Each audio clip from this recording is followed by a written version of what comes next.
नमस्कार, स्वागत है आप लोगों का एक बार फिर से हमारे चैनल पे। आज मैं आप लोगों को बताऊंगा प्रॉफिट एंड लॉस के बारे में। जितने टाइप्स बनते हैं आज आप लोगों को 2-3 टाइप्स में आप लोगों को करवा दूंगा। अगर आज आप लोगों को ये नहीं पता है कि प्रॉफिट एंड लॉस के सवाल होते कैसे हैं, तो आज से आपकी टेंशन दूर हो जाएगी। आज से आप लोग प्रॉफिट और लॉस के सवाल करना शुरू कर दोगे, ये मेरी गारंटी है। अगर आपने इस वीडियो को देख लिया तो। ज़्यादा बड़ा वीडियो नहीं होगा, ठीक है। तो चलिए शुरू करते हैं दोस्तों।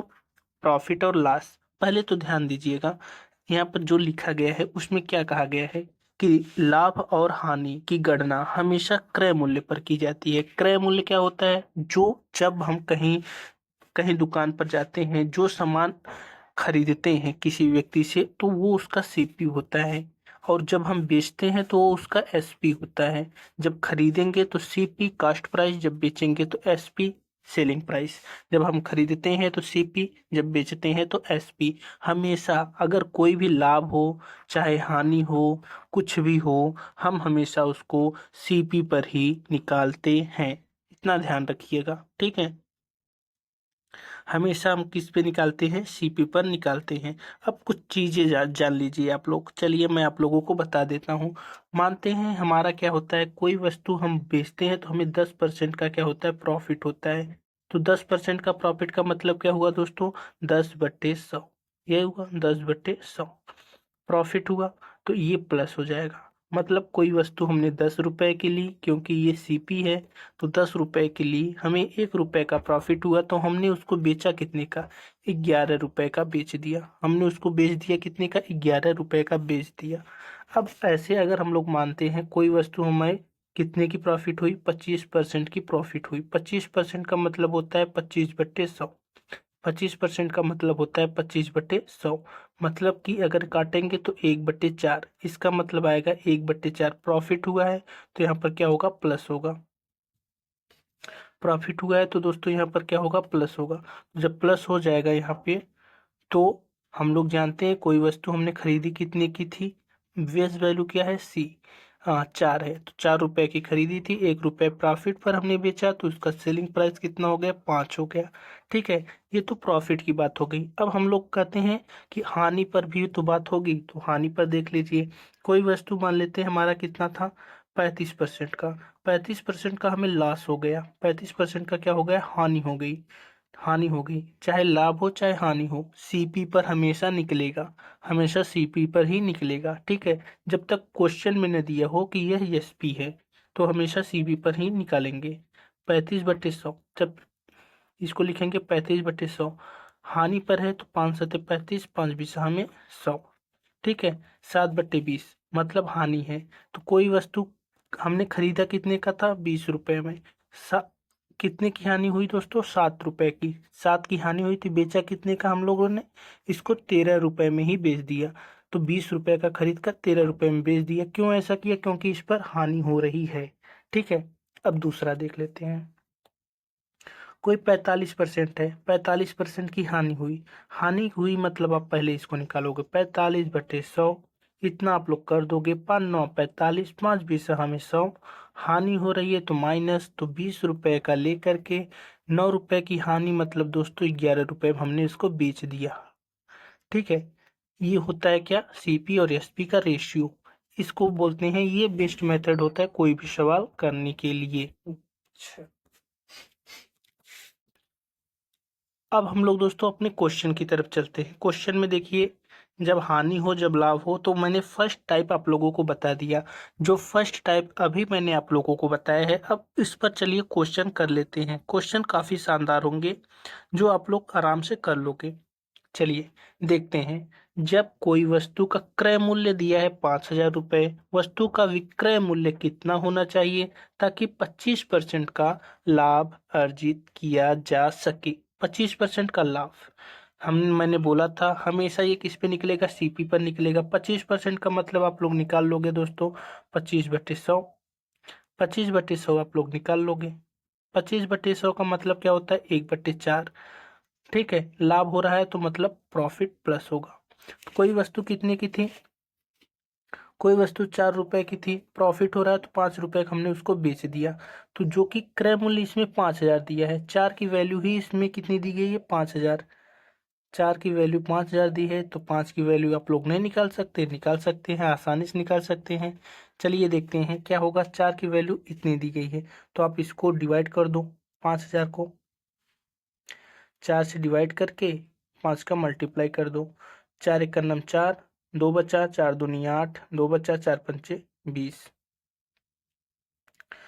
तो 125 में जब हम 5 का मल्टीप्लाई करेंगे तो हमारा कितना हो जाएगा दोस्तों, 125 का मल्टीप्लाई जब आप 5 में करोगे तो आपका कितना हो जाएगा 625। ठीक है, यही आपका आंसर आ जाएगा, यही आपका आंसर आ जाएगा। ठीक है, कोई दिक्कत नहीं हुई, क्योंकि 25% बोला था, 25% हमने निकाला, 25% होता है 1/4, तो हमने लिखा है नीचे 4, फिर 5, 4 की वैल्यू इसने पहले ही दी थी 5,000, 5,000 इसने पहले ही दी थी, हमने 5 की वैल्यू निकाल दी। ठीक है, अब आगे चलते हैं। अब एक सवाल इस टाइप से बन जाता है आप लोगों का। एक सवाल इस टाइप से बनता है कि कोई एक घड़ी जो है 3200 रुपये में खरीदी जाती है, 2700 रुपये में बेची जाती है, दशमलव के 2 स्थानों तक, प्रतिशत की गणना कीजिए। मान लीजिए आप गए गए दुकान पर। आप जब दुकान पे जाते हो तो आप कहते हो भैया हमें एक जो है घड़ी दे दीजिए, घड़ी दे दीजिए, लेकिन उसमें कुछ छूट जरूर दीजिएगा। तो उसने कहा ठीक है भैया, ये घड़ी 3200 रुपये की है। ये घड़ी कितने की है, 3200 रुपये की है। मैं आपको चलिए 2700 रुपये में ही दे दे रहा हूँ। अब चलिए, मैं 2700 रुपये में तभी दूंगा जब आप हमें ये बताएंगे कि 2700 हमने कितना आप लोग आपको छूट दिया है, तभी मैं आप लोगों को दूंगा। तो कह रहा है यार चलो, वो गणित का स्टूडेंट था, तैयारी भी कर रहा था, तो उसने तुरंत बता दिया कि ये घड़ी कितने की मिलेगी। तो देखिए, हम लोग भी इसको बता सकते हैं, आप लोग भी। अब आप आपसे जान लीजिए, आप लोग भी कहीं दुकान पर जाएंगे तो बता देंगे। देखिए, ये खरीदा था कितने का, सीपी का। बेचा कितने का था, हमें एसपी 2700 रुपये का बेचा था। लेकिन उसने उसको क्या क्या किया, कुछ छूट दिया था, तो उसको कितनी की हानि हुई बताइए। 25, ये इसको जब हम माइनस करेंगे तो डबल जीरो, 12 में से 7 गया 5। ठीक है, 500 रुपये की उसको हानि हुई। कह रहा है चलो बता दो 500 रुपये 3200 का कितना परसेंट है। तो 500, हानि हमेशा, हानि हो चाहे लाभ हो, हमेशा सीपी पर निकालते हैं। तो बेस वैल्यू 3200 होगी इंटू 100। बस, 2 जीरो से 2 जीरो कट गया, 4 से 4 अट्ठे 32, 4 25 हमें 100। अब देखिए, 25 पंचे 125, तो 125/8, 125/8। जब इसको करोगे तो आपका कितना आ जाएगा दोस्तों, 8 का नम 8, 4 12, 8 25 40, 5 8 छंग 48। ठीक है, 15.6% क्या हो गया, उसको हानि हो गई। मतलब कि 500 रुपये 3200 पर 15.6% की हानि हो रही है। ठीक है, तो अब आप लोग, जैसे कोई सवाल दे दिया गया गया जैसे आपने एक शर्ट खरीदा कितने का, मैं कह रहा हूँ आप लोगों ने एक शर्ट गए दुकान पर। जब दुकान पर आप लोग गए शर्ट खरीदने, तो कह रहा है भैया ये 300 रुपये की शर्ट है। ठीक है, तो आपने कहा भैया ठीक है 300% की शर्ट है, तो आप हमें क्या करो, 25% छूट दे दो। 25% छूट दोगे तभी मैं लूंगा। तो जो 300 रुपये है उस पर 25% आप छूट ले रहे हो, तो आप कितने का छूट ले रहे हो, देख लेते हैं। 25% मतलब दोस्तों क्या होता है, 1/4। 1/4 आप छूट ले रहे हो, मतलब कोई वस्तु 4 की थी, आप कह रहे हो हमें 3 ही के दे दीजिए। जो 4 की वैल्यू दी है वो 300 दी है, तो 4 की वैल्यू आपको 300 दी है, तो आप 3 की वैल्यू नहीं निकाल सकते, निकाल सकते हो। निकाल दो, 4 सत्ते 28, 2 बचा, 4 पंचे 20, तो 3 पच्चे 15, 3 सत्ते 21, 1 22। अब वो आपको जो शर्ट पड़ेगी 225 रुपये की ही पड़ेगी। ठीक है, ऐसे आप लोग इसको निकाल सकते हो।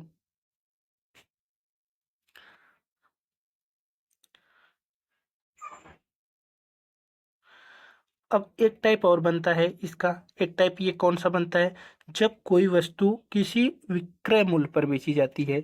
अभी तक तो आपको कुछ जब नहीं कहा जाता तो आप हमेशा उसको क्रय मूल्य पर लेते हैं, लेकिन जब कोई वस्तु विक्रय मूल्य पर लाभ पर बेची जाती है, जब आपसे ये बोल दिया जाए कि यह वस्तु जो है विक्रय मूल्य के लाभ पर बेची जा रही है, मतलब कि विक्रय मूल्य 10 है, लाभ 1 रुपए का हो रहा है, तो आपको बताना है क्रय मूल्य कितना होगा। जब ने आपने बेचा उसको 10 रुपए का, आपने उसको बेचा कितने का, 10 रुपए का, आपको लाभ कितने का हो रहा है, ये सेलिंग प्राइस है। आपको लाभ कितने का हो रहा है, 1 रुपए का लाभ हो रहा है।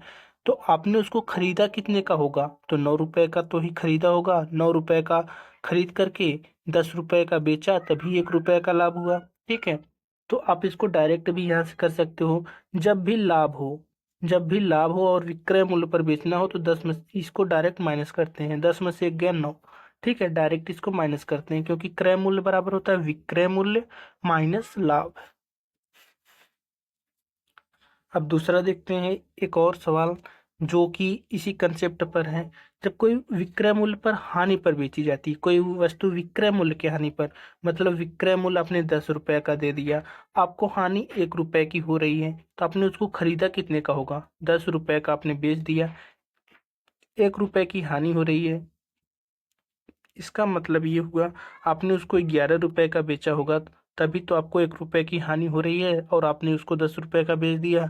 तो जब हानि आए तो डायरेक्ट 10 में 1 ऐड कर देंगे। ठीक है, हानि आए तो ऐड करेंगे, और जब लाभ आए तो हम लोग क्या करेंगे, माइनस करेंगे। तो मान लेते हैं पारिक ने अपना पेन 11 रुपए के लाभ पर बेचा। उसने अपने लाभ प्रतिशत की गणना विक्रय मूल्य पर की। जो भी लाभ लिया उसने विक्रय मूल्य पर, और इसे 25% पाया। तो उसने क्या कहा दोस्तों, 25% का जो लाभ है वो उसने विक्रय मूल्य पर किया। तो 1/4 ये विक्रय मूल्य पर किया तो सेलिंग प्राइस होगा। तो उसने क्या किया, लाभ किया है, लाभ के प्रतिशत की गणना की है। तो ये हुआ कि कोई वस्तु उसने 4 रुपए का बेचा, एक्चुअली 1 रुपए का उसको लाभ हुआ, तो उसने खरीदा कितने का था, 3 रुपए का।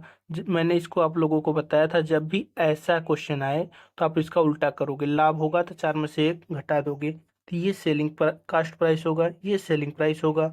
अब देखिए 3 रुपए का लेकर के 4 रुपए का बेच दिया, उससे 11 रुपए का उसको लाभ होता है। तो एक की वैल्यू आपको दी है 11 रुपए। तो आपको क्या बताना है, क्रय मूल्य कितने का खरीदा था, तो 3 रुपए का खरीदा था, 3 रेशियो है, तो 11 में 3 का हम लोग मल्टीप्लाई कर देंगे। तो 11×3 = 33, मतलब उसने 33 रुपए का खरीदा। उसी प्रकार से अगर 33 को देखा जाए तो 11 का मल्टीप्लाई 4 में करेंगे, तो 11×4 = 44, 44 रुपए में उसने बेच दिया, 33 रुपए में उसने खरीद लिया, तब पर भी उसे 11 रुपए का लाभ हो रहा है। ठीक है, तो इस प्रकार से आप लोग दोस्तों क्वेश्चन कर सकते हो, कोई भी क्वेश्चन हो इतने। अब जो है कुछ टाइप आप अपने मन से लेकर के, कहीं से किसी बुक से लेकर के इस प्रकार के सवाल आप लोग कर सकते हो बहुत ही आसानी से। तब तक के लिए bye bye, take care. Video अच्छी लगी हो तो कृपया लाइक शेयर सब्सक्राइब करना न भूलिएगा।